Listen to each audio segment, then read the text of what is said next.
Hello and welcome back, episode 17 of the CarveCast.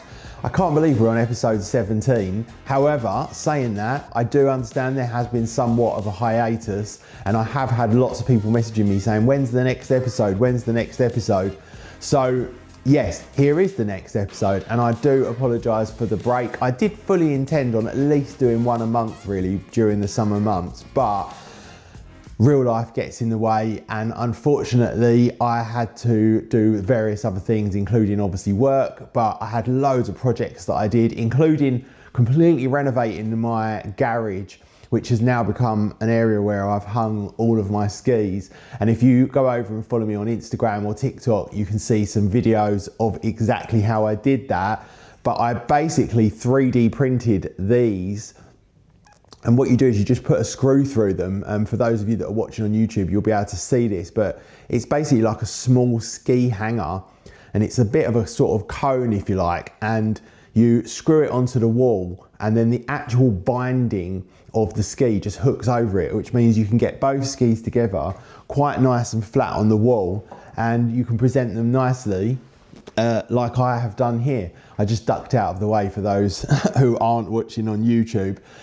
If you don't watch on YouTube and you're just listening on the podcast app or the Spotify app, please do head over to YouTube, because obviously you can visually see what I'm talking about. And when I do things like gear reviews, for example, it obviously comes across a lot better on YouTube. However, I'm sure the experience on podcasts and Spotify will still be great. Now, this is the first podcast of the upcoming 25-26 season, which I am absolutely hyped about. For me, this will be my third season, my second full season, but my third season. And I can't tell you how excited I am. I actually went skiing not so long ago, believe it or not, back in September. And I went over to Zermatt, of course, my favourite place in the world. And I did a few days over there skiing on the Glacier. And the experience was actually pretty great, considering that it was early September. I was due to go to Landgraf, but for unforeseen reasons, we couldn't end up going. So I just jumped in the car, drove over to Switzerland, and ended up spending a few days in Zermatt, which was absolutely beautiful. Now, for those of you that have never done any sort of summer skiing, if you like, Zermatt is open all year round, ski conditions dependent, and most years it is open all year round.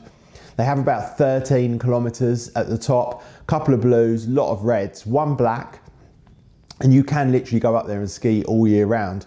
Now, it's not as beautiful or divine as it is in the winter, because the lower mountains are obviously not covered in snow. Zermatt town is not covered in snow. It's not got that kind of Christmassy, wintry feeling that just makes it the most magical place in the world. But it is still absolutely beautiful. And albeit not my particular cup of tea, there are lots and lots of things to do in these resorts in the summer that are not involving snow or skiing.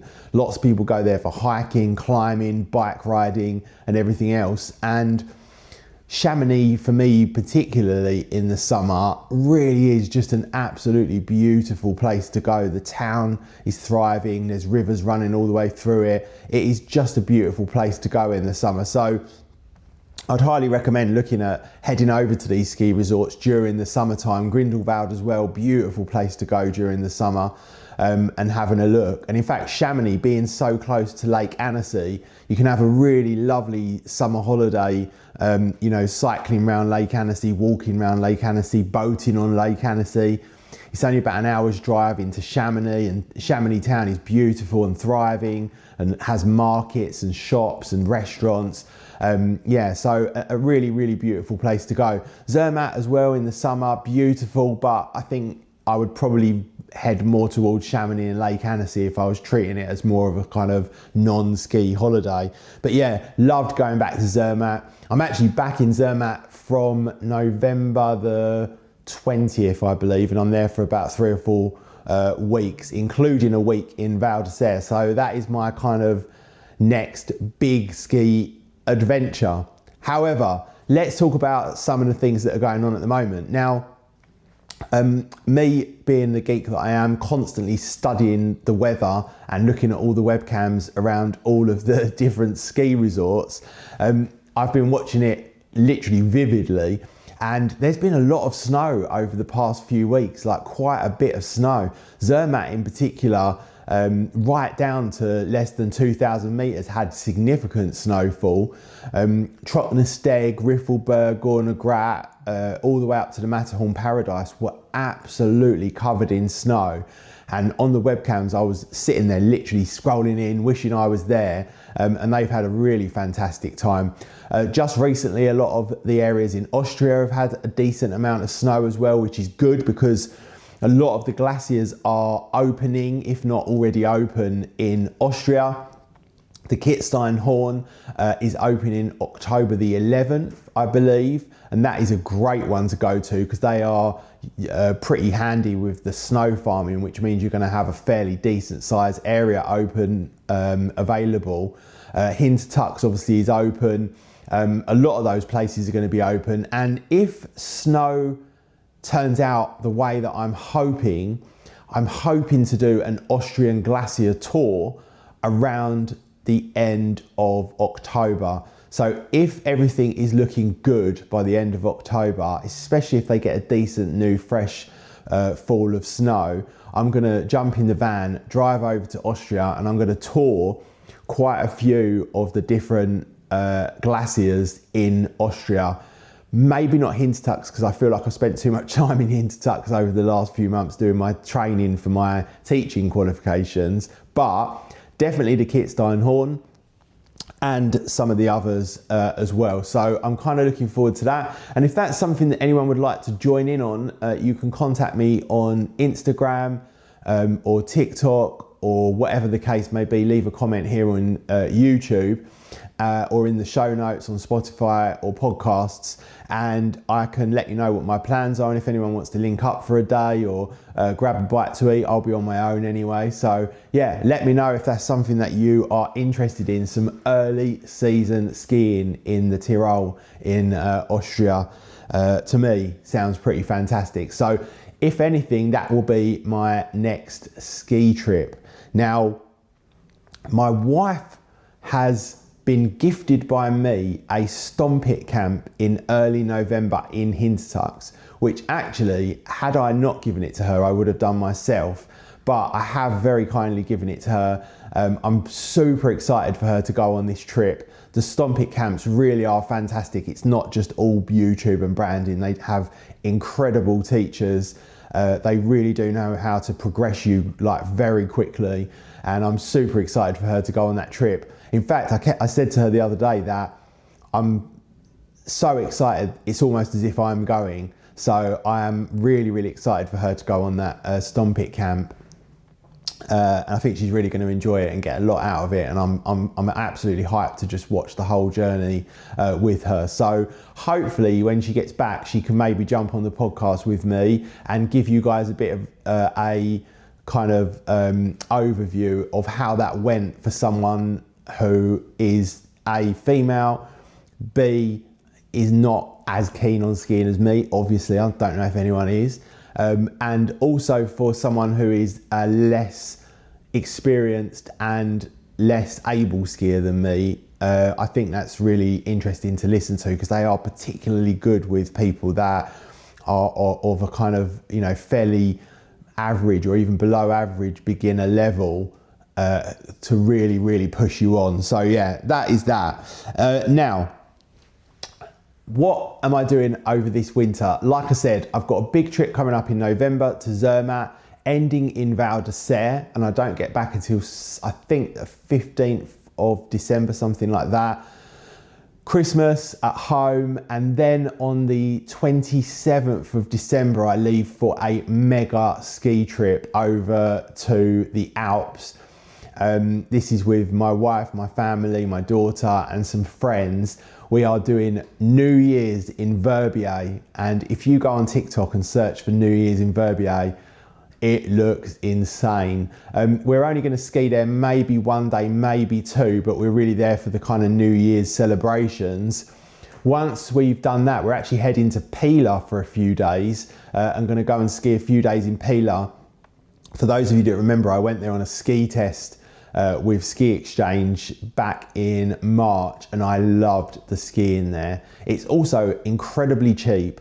and I'm desperate to go back there. So we're going back there for a few days in January, straight after Verbier. And then once we finish there, we're actually taking up base in Bras-de-Leban in the Trois Vallées. But from there, we're going to be skiing lots of different ski resorts, including obviously the Trois Vallées, but everything is within reach there. You've got Les Arcs, Le Plan, you've got Val d'Isère, Teens, you've got so many different places that are literally within only an hour. Sainte-Foy, which I'm desperate to go back to, that beautiful little ski resort in the French Alps. So yeah, we're going to go all of these different places and just use Bras-de-Leban as a kind of base to sort of ski out of, if you like, albeit, you know, there'll be a drive every day. So very excited for that. And then there's next year, which I'll talk about probably in a future podcast, but that is my sort of immediate plans over the next 3 or 4 months. Let me know yours in the comments. I'd be super excited to hear from you guys, and let me know what you guys are up to over the coming months. Now, I've got so much to cover on all these podcasts over the winter, and a lot of it is going to be around gear. I've been doing some videos on Instagram recently about my Stockley collection and which is my favourite, which one to use when, this, that and the other. But I've also got a lot of other Stockley gear as well. I've got clothes, which actually are much better than you might imagine. I've got poles, I've got accessories, you know, beanies. I've got loads of different things, luggage as well from Stockley. And I'm going to do a dedicated Stockley video going through all their products, their clothes, their skis, everything. So that's one of them. I also have a lot of other things that I used all through last year and the year before, like gloves, helmets, goggles, that I really want to give you kind of real life, long-term reviews on. So I'm going to be doing that as well. Loads and loads and loads of stuff coming up. Got the Ski Exchange ski test in March. There is just so much stuff coming up, and I'm hoping to be as regular as possible with my podcasts. I've also got lots of guests coming up as well. We recently had Andy from Snow Camps Europe come on, and if any of you guys are interested in heading over to the Kitzsteinhorn area, Kaprun, Zellamzee, that kind of area, make sure you get in contact with Andy from Snow Camps Europe, because he will give you the best experience over there. Great training. He does loads of amazing camps as well, including an incredible one going on in Italy in January, I think it was, which I wish I was going on actually. But Andy will give you all of the latest up-to-date information. He can sort out transfers and accommodation and lessons and everything else. So make sure you go talk to Andy. He is the man over in the Kitzsteinhorn area. And Kaprun, Zellamzee and Kitzsteinhorn, plus all of the others, Saalbach, that are all included in that area, are really fantastic places to go skiing. So yeah, also Andy has the podcast as well, the Inside Edge podcast. So make sure you're going and watching that. He's back on full flow with that. Also sells some great products. So yeah, go chat with Andy, check out his podcasts. And if you're heading over that way, make sure you link up with Andy, because I promise you he will make that experience a lot easier and better for you. We also had Scott on as well. Scott was my level 2 IASI trainer, and that was a super interesting conversation. You can go back and listen to those. Really lovely guy, Scott, and I'm really hoping to get out and see Scott in Norway, which I think will be a very interesting place for me to come back and talk to you guys about, because it's not that particularly spoken about, but the more and more I look into it and the more people talk to me about it, especially Scott, the more I'm super excited to go over there and give it a go. So that is some of the stuff that is kind of coming up, some of the stuff we've had before. I've also got some really cool guests coming up as well. Tim from Ulan Sports in Zermatt, who is an absolute sensation of a boot fitter, is coming on. I've actually got Billy as well, hopefully coming on from Ski Bartlett, another incredible boot fitter.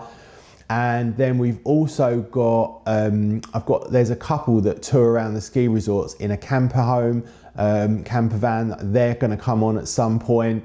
Hopefully Steve's going to come on, who, does his own YouTube and really senior Basie instructor. So lots and lots of guests coming up as well. And if anyone's got any requests, please drop them in the comments or the chat or whatever it may be on Instagram, and let me know, and I'll reach out to them and see if we can get them on, or tag them, whatever it is you feel is best to do. So I do actually want to talk about a couple of items of gear that I'm a little bit excited to tell you about. Now, the first one is, and this is a bit of an odd one, but I got these kind of on a whim, really. They kept coming up on my Instagram feed, and I just really wanted to give them a go, because I like to do a lot of filming from a kind of first person perspective, and getting your phone out all the time is somewhat annoying. And it's not just to do with skiing, it's also other things as well that I like to do. So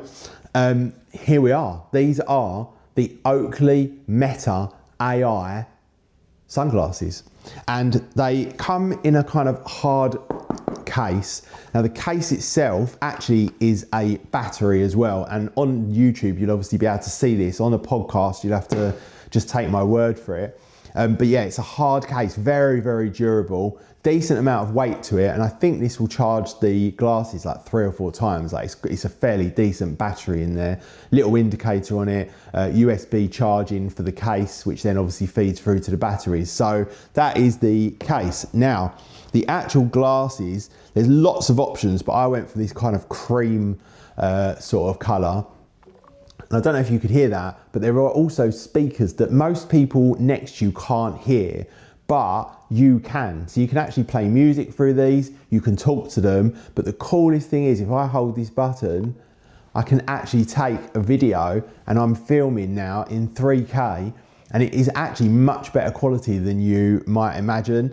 The Oakley lenses, as usual, are absolutely incredible, amazing clarity. In fact, these lenses might be the best sunglass lenses I've ever looked through. The definition and the clarity is absolutely off the chart. So I'm loving my Meta AI glasses. I use them on holiday. I've been putting loads of content up on my Instagram with it, and I just think they're great. I really do like them.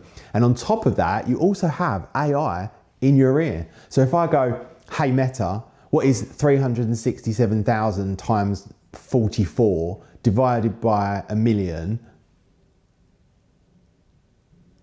367,000. It's reading out the answer to me. Oh, because I've spoken, it's cut it off. But you can ask it questions, you can talk to it. You can also say, hey Meta, take a photo. Bang, just took a photo. Hey Meta, start video. It's recording. And you can do all of these things, and it's all in the ear.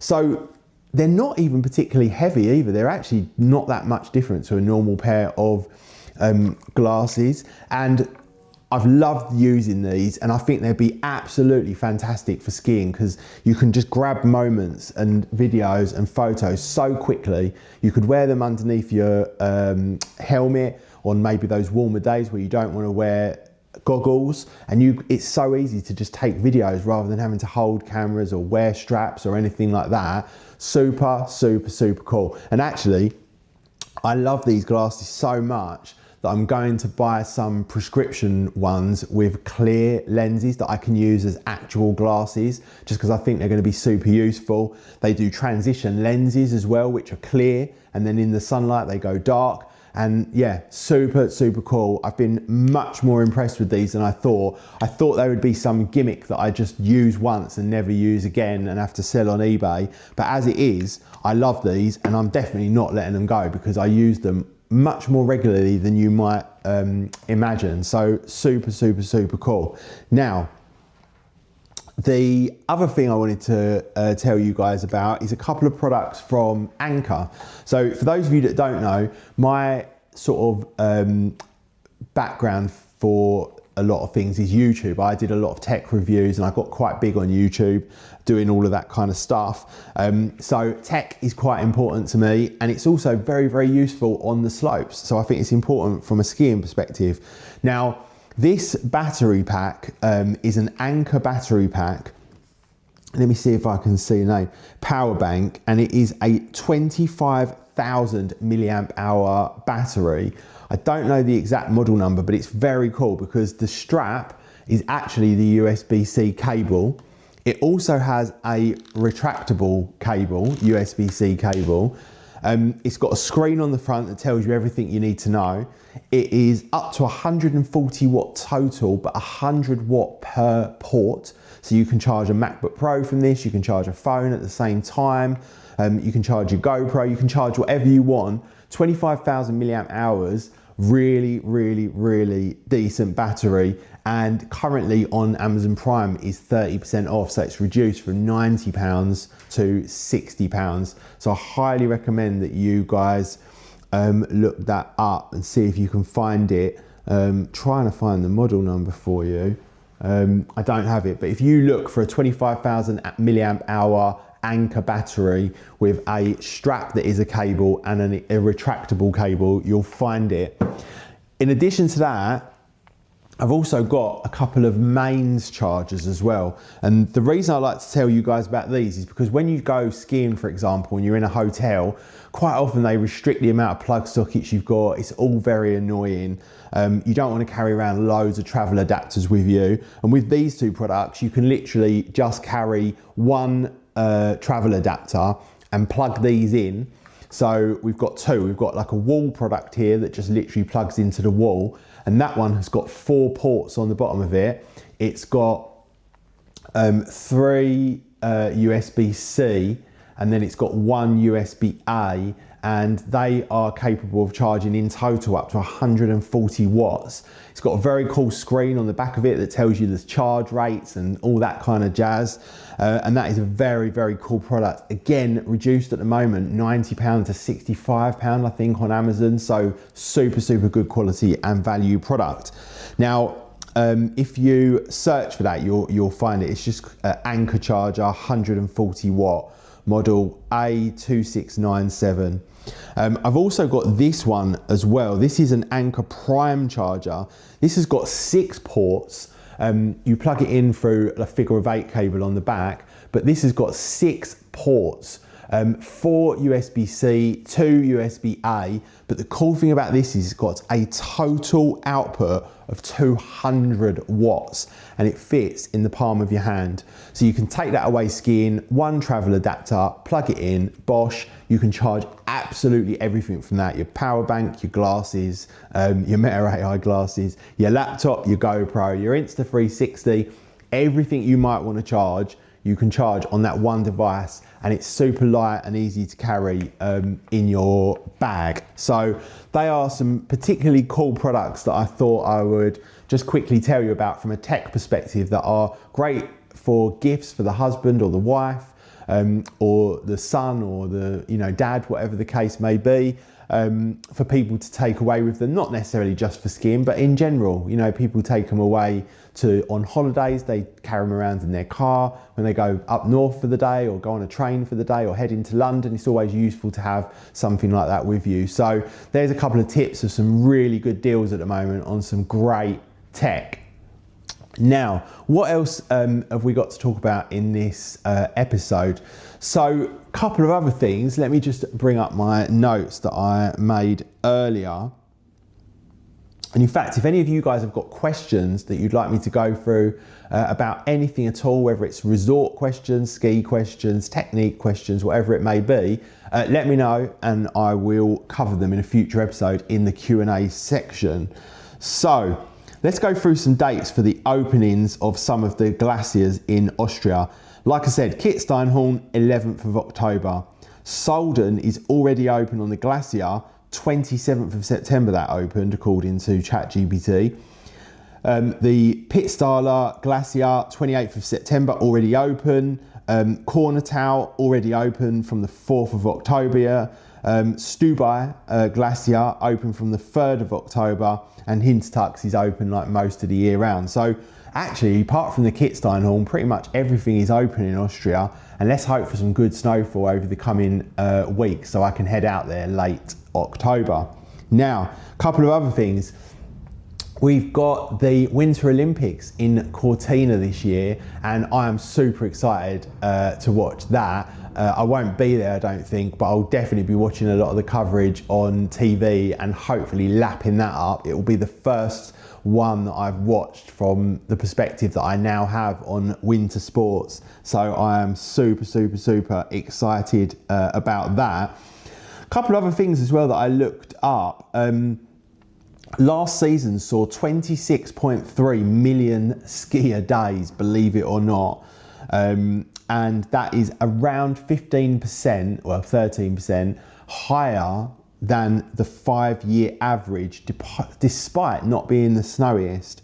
So that is quite telling. Now, for most of us, we want it to be quiet because we want to be the only ones on the resort. But obviously from a overall industry perspective, the busier, the better, the more investment, the more work people get who work in that industry, the busier the bars are, the restaurants, all that kind of stuff.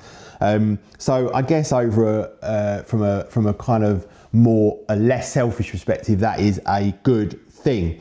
The Swiss Magic Pass continues to expand, now 17 additional areas for the 25-26 season. And if you like to ski a lot, the Magic Pass would be an extremely good option if you are willing to just stick to the resorts that are part of that. And there's a lot of decent resorts in there. It really is getting better and better all the time. And if it continues like that, I think one year maybe that's something that I'll look into. So yeah, that is actually a pretty cool thing. And there's a guy on YouTube, actually, I forget his name, and he spends a lot of time talking about the Magic Pass. So you could probably search for like Magic Pass and you'll find that guy. In terms of snowfall, obviously we never know, but hopefully moving forward, we're gonna just have an incredible snowfall season. Last year didn't seem to be particularly amazing, although we did have that massive downfall in April, which really just set up the kind of tail end of that season. And when that happened, I was out of here straight over to Val d'Isère, and I just had the absolute best time. They had well over a metre of snow. It was the most snow I've ever seen. It was insane. So let's hope we get that early this year. You know, that would be lovely to happen early, because for the last couple of seasons, it happened very late, and a lot of people miss out. So don't discount that April skiing, or even May if you're heading over to maybe Trevinia or Zermatt. So yeah, now couple of other things as well. A lot of people ask me, where should I go skiing? And it's such a difficult question to answer because there's so many good places to go. Like, there are just so many good places to go. My advice to everyone is, if possible, watch the weather, wait for the right weather, and pick the best place based upon that weather, if that makes sense. And I know a lot of people can't do that. They need to book these things weeks or months even in advance, sometimes even a year in advance, which means you can't do that. But that is categorically the best way to do it. If you can just literally sit there looking at the weather, you see a storm, you know, coming in, and you either want to be in it or go there straight after it when the snow is at its best, that is by far and away the best way to do it. And you just look at where's had the best snowfall and you just go there. And quite often, last minute, there are actually some really good deals to be done. I like to do everything manually rather than go through a company, but that's only because I've only ever done it that way. Quite often they will even have last minute deals that are particularly good. Some of them even include ski passes and all that kind of stuff. But yeah, to me, that is the kind of ultimate way really to do your ski trip. If you do need to plan in advance and it's not January, February, really you need to be picking places that have higher altitude options. So Teens, Val d'Isère, Zermatt, Trevinia, you know, the list goes on. You really need to be having those kind of high elevation options, so you know that regardless of whether they've had snow for a while or not, whether it's warm or not, you're still going to be able to go up higher and experience some good snow and have a great time.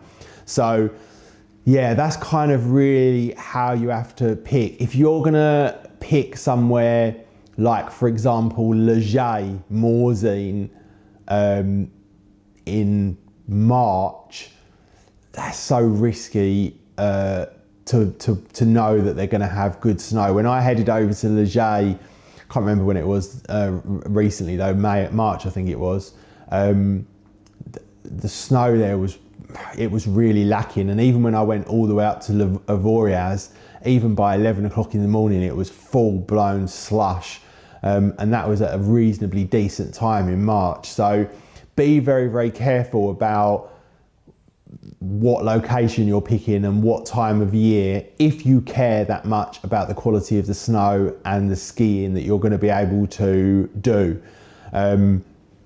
Glaciers are always great options because no matter what you can go up higher, so Hintertux, Kitzsteinhorn. This is again why actually Kaprun, Zermatt and Kitzsteinhorn, Saalbach, all that area on that one ticket is such a great option, because no matter what time of year you pick it, if the snow is good and it's cold and it's decent, you've got all of those ski resorts to enjoy, and the towns themselves will be beautiful. But if in a worst case scenario that's not the case, you can always head up onto the kits and have a good time up there, albeit maybe it'll be a bit busier because that's what everybody's doing, but at least there are options.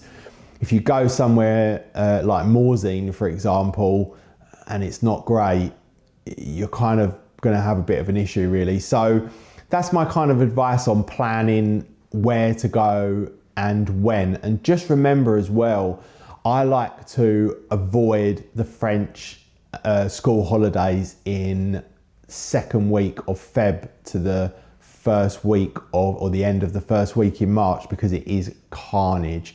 And there's one week in particular where the UK have their school half terms, that mixes in with the French school half terms, and it is just the busiest week of the year. So I like to definitely avoid that one. January to me is probably the best time to go skiing because it's very quiet, it's cheaper than any other time.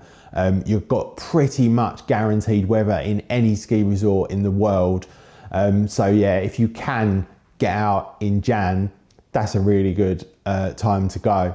But what else have we got to go through? Let me just look at my notes here. We don't have any Q&A at the moment because obviously no one's left any questions from the last one. But if you do, please do go ahead and leave that in there.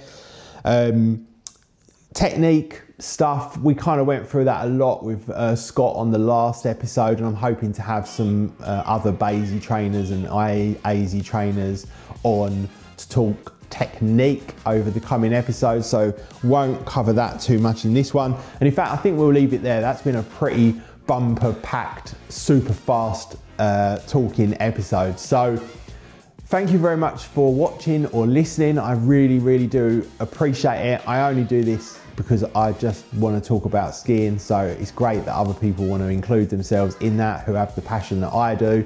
Let me know if there's anything you want me to cover. Let me know if there's something you're particularly looking forward to, got any questions, queries, anything like that, and I will catch you all in the next one.